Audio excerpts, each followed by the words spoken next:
First and foremost, I'd like to apologize for the appearance. I didn't sleep very much last night. This is what you look like after having a newborn, I guess. Unless I look like this every day, in which case, don't tell me.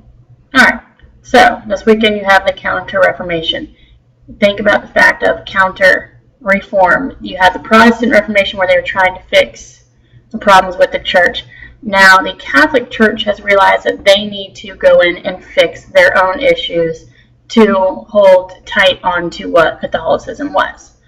One thing I want to touch on really quick first is that there was a new type of architecture that came about. This is called Baroque architecture. This is what you see a lot of the buildings when you watch medieval movies now, which not really the case of what they look like. This is actually the palace at Versailles. Louis XVI, Louis XVIII, I'm trying to remember right now. This is his palace in France. Alright, reaffirming Catholicism. You have Pope Paul III. Pope Paul III wanted to reform the Catholic Church. And reforming the Catholic Church, his purpose was to stop the Protestant advancement within Europe. So he called a council of bishops, high-ranking members of the Catholic Church, to meet at the city of Trent in Italy in 1545. When they met, they got together and they reaffirmed all the Catholic teachings that the Protestants say are not necessarily true, such as the sacraments. They also decided at that point that they needed to stop a lot of the church abuses, mainly the sale of indulgences, and that every single clergy member must be educated at a seminary. Seminary is where you go to school to become a priest. They still exist today.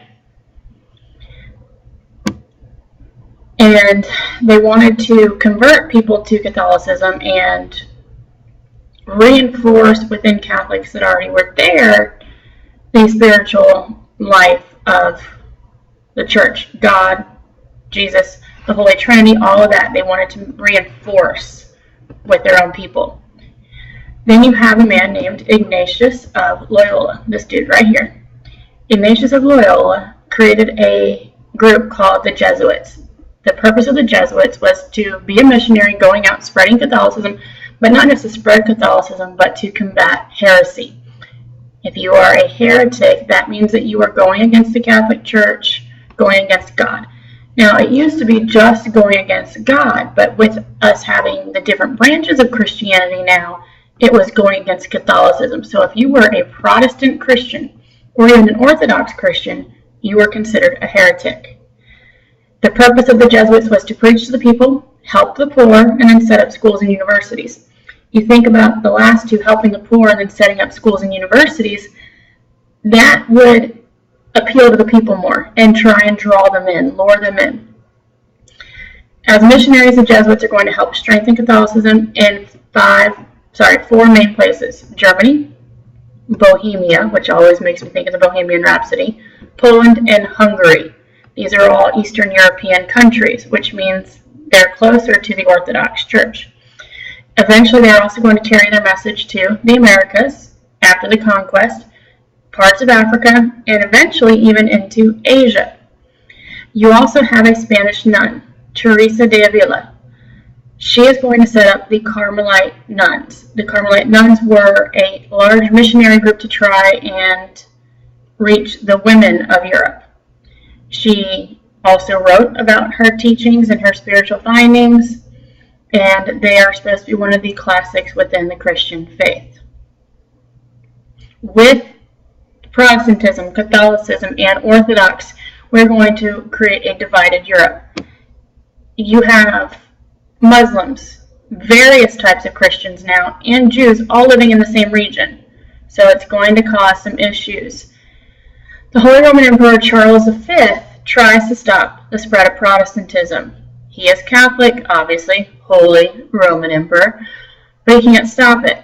Eventually, in 1555, he and the German princes, remember Holy Roman Empire is basically Germany, are going to sign a treaty that says each prince within the realm can choose the religion of his people, and then those people will be required to follow that religion. So one prince could choose to be Catholic and another be Protestant, but the people who live underneath them must follow that religion as well.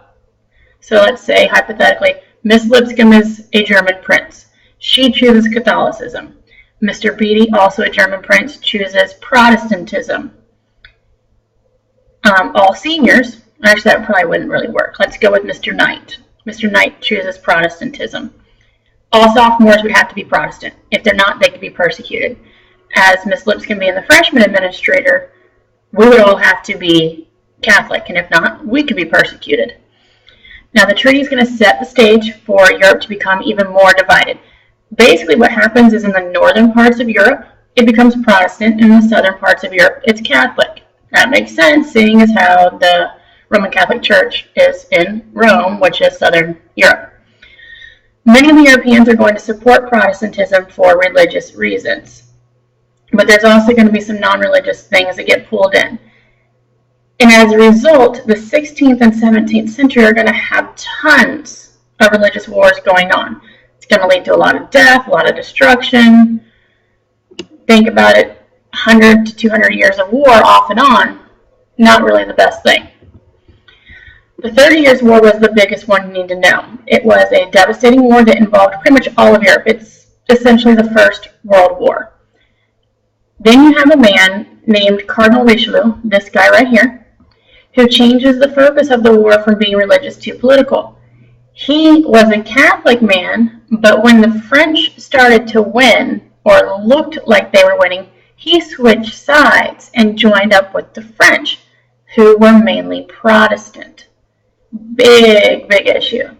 The 30 Years' War is going to end up devastating Europe. It will end with the Treaty of Westphalia, Westphalia,